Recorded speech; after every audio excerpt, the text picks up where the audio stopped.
Hello and welcome and good day to all of my wonderful listeners and viewers of the Gospel of the Oval Ball for the sixth time of asking. I only thought it right that I should make the effort this week and make a comeback of my own at the hallowed fields of the black, white and blue. So we went for the ultimate foursome that would now lead to a bit of a tweak, and now we're in recovery over Christmas. Whilst bathing in the bubbles of destiny, I had an epiphany to talk about the past, but only a previous year of the greatest game. Having felt really bad about not attending any of the training sessions in the last month, whether it be at E4's favourites, the mighty black, white and blue of the Ching, or yours, mine and our favourite sons, the Warriors, I thought only right that I go and punish myself down at the hallowed fields in the last 4 mornings pre-Audi Christmas shop and unleash the beast that is. First morning, we were getting our stupid head, that we were going to attempt the Bronco. Super duper sprints, and this would prove so as the top boys, Scotty Drinkwater at North Queensland Cowboys, does it in 4:22. With my brakes, I set a new outstanding record of 9 minutes 32, so he would have been back in the clubhouse, feet up, cup of tea, digestive biscuit, probably had a shower as well by the time I just got my boots off. This was a bigger piece of cheddar than I'd expected. Day 2 would see us unleash the crisscross, the coat hanger kings, giving a big shout out to the coat hanger king himself, Dave Brown, and that would set us up for a nice double sprintage to set us up for the second morning of shopping at Audi pre-Christmas. Day 3 at the mighty Ching would see us do a hybrid style gasser based on the Neil Starling inspired Every Line Counts. So we doubled up full pitch 80, 60, 40, 20, then threw in the sprints and doubled it all up. And my, oh my, was that a killer and a half. And to wrap up this week, roads were clear, hit the mighty Ching to find that we had the place to ourselves. Glorious greenery, hallowed fields of Waltham Way that would lead us to the Neil Starlow inspired run between the 5 metre hashes width to width. You 8 on the trot, then you double, smash that, get onto sprints, unleash the sprints, finish with an awesome full pitch length that set me up for the rest of the day, and my final shopping in Audi to set me up for Christmas time. Having put the World Wide Web into meltdown in the last 48 hours, I thought it only fair to give it at least 12 hours breather before I unleashed the latest episode, number 6. Yeah, number 6. If you want to do it that way, there's 6. We go 6 times down, and this time we're going to rewind, as we said at the beginning. We're going to go back to a time where it was sunshiny, 2022, the summer, and there was a thing called the interview that no one had ever attempted before. 2 minds coming together in the same dining room. In one hand, we had the Evertonian, in the other, the always inspirational, or was it the Viking and PQ, or was it Quilly and all of them? Who would know?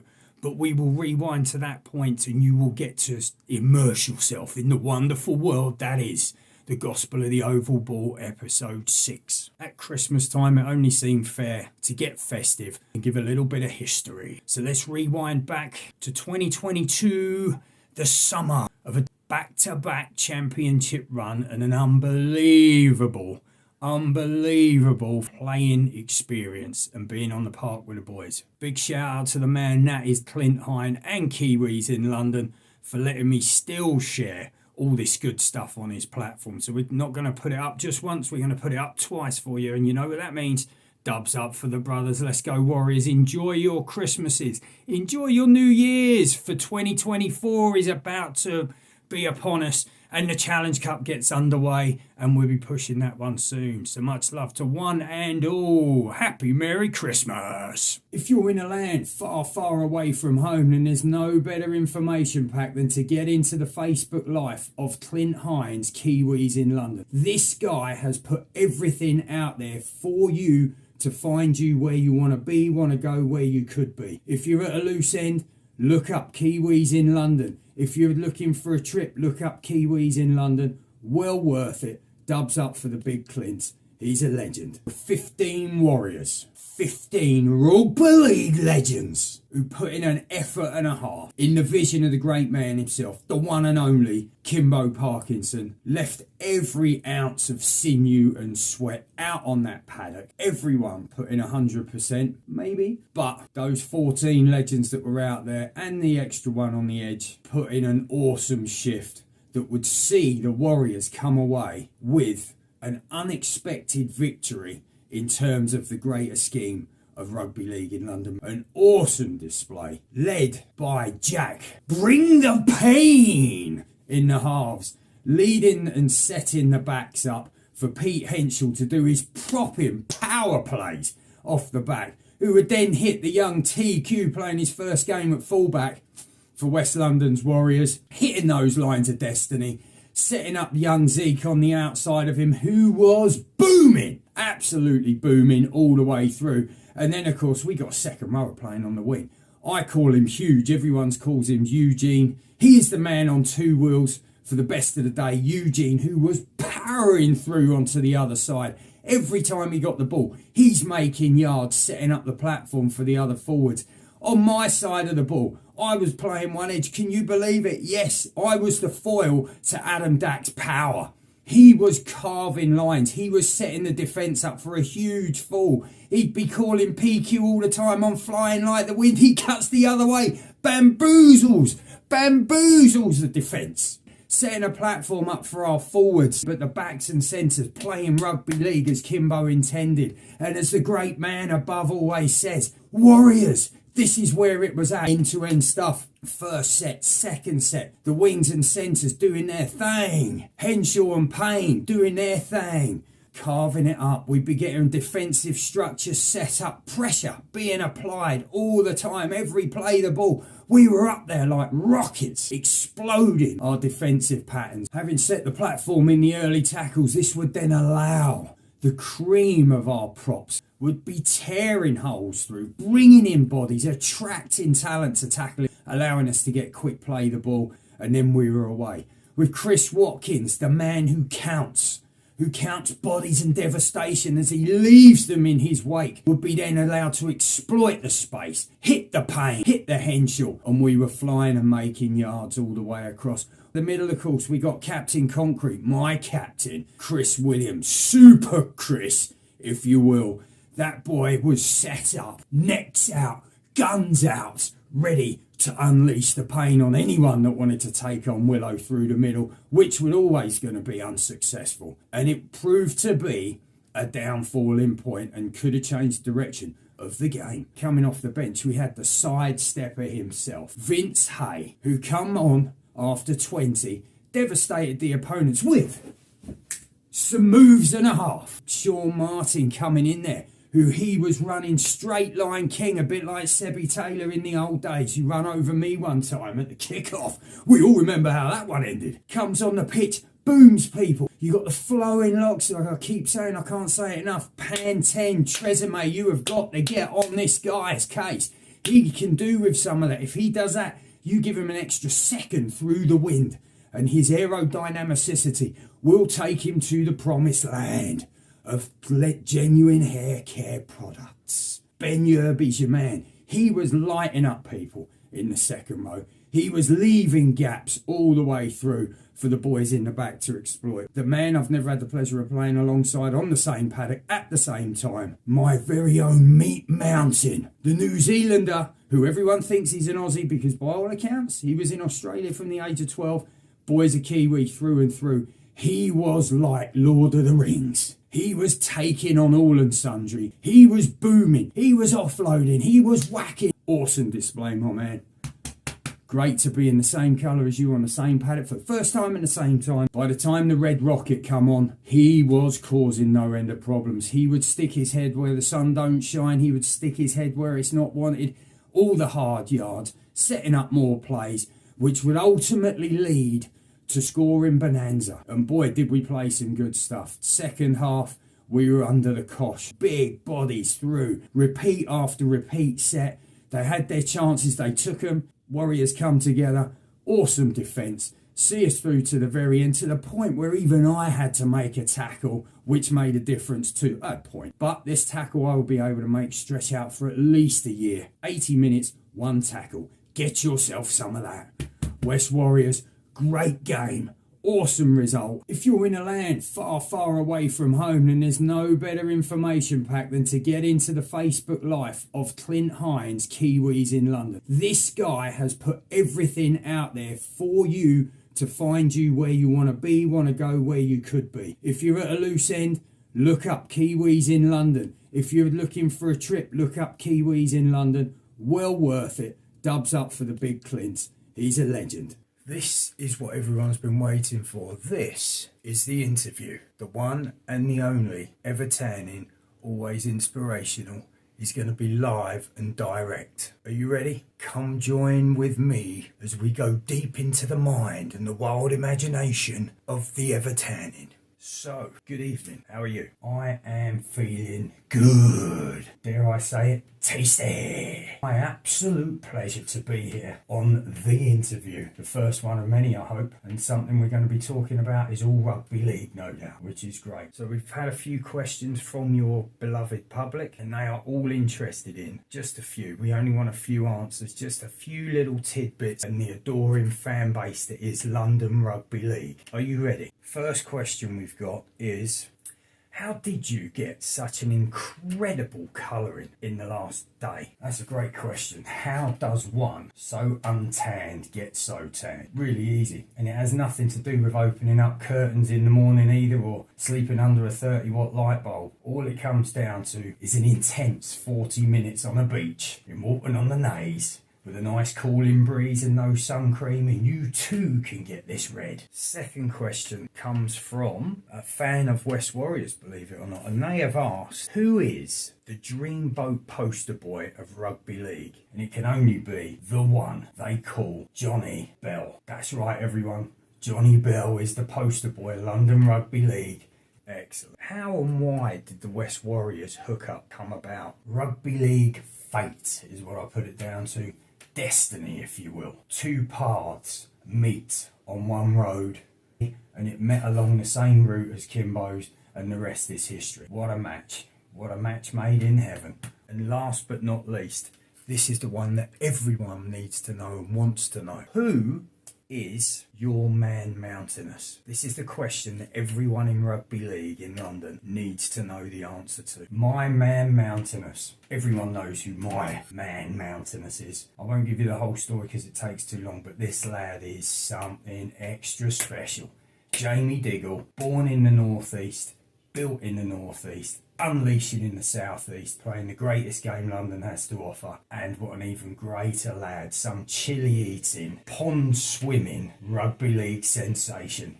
I give you Jamie Diggle, the interview, where we pick the brains of the one and the only ever tanning, always inspirational. Try and get into the mind of one who's so passionate, committed, maybe needs to be committed, and who loves the sport that he says is the greatest game. The ever tanning, always inspirational interview part 2 is coming up right now. Well, PQ, it's always my pleasure to give you my time, no matter what I'm up to. So I can't wait to get stuck in. Let's crack on, my brother. I just want to have a quick refresh of how you thought the weekend went, because I did hear, if the rumours are true, that you did actually get the boots on and were playing on the wing. And not only that, you played, by all accounts, 80 minutes. You gotta be kidding, surely. Well, you're absolutely correct. I did boot up this weekend. Got the call up. I was thinking it might be helping on the sidelines, but this week the big man said, bring your boots, PQ. We need you in action. Thinking I was another super sub, as I like to play, you know, my 20-minute speciality, but oh no, not this week. 80 minutes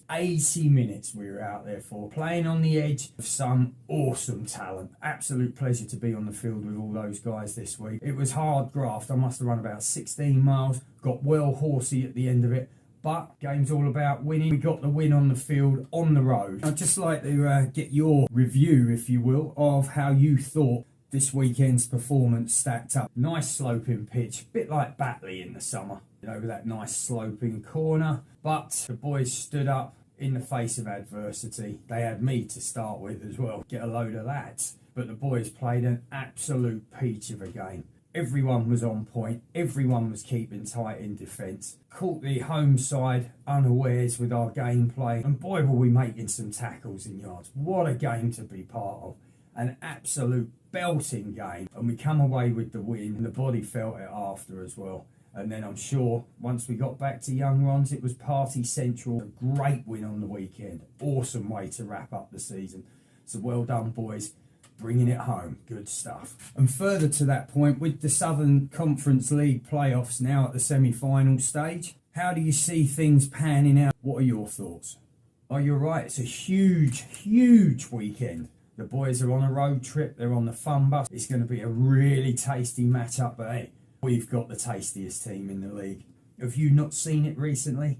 There are some awesome players on that side, and they are going to take Kimbo's advice, lead us to the promised land, and get us another shot at a back-to-back title. I'm keeping them real. We're getting the dubs up. It's Warriors all the way. We've had some questions from our viewer base. They're interested to know a few things. And the first question we got here, with the fall down the NRL of the West Tigers, your beloved team that you follow through from Scotty Prince and Benji Marshall, how do you think they'd fare against, in their current state, the Warriors SCL team? West Tigers are on a downward spiral, downward trajectory. Who knows? Until Benji's in their full flight, we might keep falling down. We got the wooden spoon this year, but from wooden spoon, the only way is up. So we got a really good time to sort that out. However, if I was to pit the Tigers against the Warriors at the moment, Warriors are on fire, Tigers are not. Our middles are super strong. We get it to our backs, and that would be tasty. I mean, at the moment, the Tigers' backs are struggling to get ball out. Our forwards are setting platforms. I'm a little bit biased, but I'm going to go Warriors on this one in a 2-point win. I reckon it'll be like a 16-14 game. It'll be the mindset of the halves, utilising the power of our forwards to unleash, getting it out to the edges. Bang, bang, bang. Warriors win. Now, this is one out there that causes no end of conversation. This very personal to my heart. Who is the most handsomest? Is it the devilishly handsome Kyron, fleet of foot, flies around like a whippet on the rugby pitch? Or is it the handsomest Hayden Nancaro, who we know used to have those gorgeous locks and coiffured it up to something supermodel like? Who is the most handsome out of the handsome brothers? Where do you sit? This is an impossible question to answer. How can you choose between these two? These are the handsomest of the Warriors. There are a couple more who shall remain nameless. They know who they are though. But these two, handsome Hayden, devilishly handsome Kyron, it's not even up for discussion. And finally, I'd just like to get your honest opinion on how you felt that this season's gone. Whether playing, training, partying, post-game, pre-game, the build-up. What's your assessment of how it's gone for the Brotherhood this summer long? Well, what can I say about this season? It has been a belting season, personally. And on the field, you know, it's summertime, but that didn't stop 65 brothers turning up to train and play week in, week out. Different teams in the reserve grade every week, and we've put in some really great performances against some tough opposition. And I mean, they're getting tougher year on year now. The SCL teams are getting stronger as well, but we're resilient as, with Kimbo leading the charge and all of the sideline staff really giving it their all. They have put the first team in a position where we're one win away from a potential back-to-back championship. Imagine that, back-to-back grand finals. Fill it up, raise the roof, let's get a cacophony of Warriors sound going. This is where Rugby League is the greatest game. Let's get it on. I really appreciate the time you've taken out of your hectic schedule and training and all-round inspiration. So thanks again for another great interview, Everton. It's been my absolute pleasure again. Well, feelings are mutual there, PQ. The Evertonian, always inspirational, loves to come on your show and talk shop. Love a bit of Rugby League, love a bit of West Warriors. What more could you ask for? Have a great time. Dubs up for the boys, and thank you for having me. So give us a thumbs up if you've enjoyed this video. Subscribe to the channel, increase our viewership. Get the word out to as many people as you can, because we are promoting the greatest game, the gospel of the oval ball, Rugby League, West Warriors, 2 in the palm of my hands. Let's go for the dubs up for the Warriors. Here we go.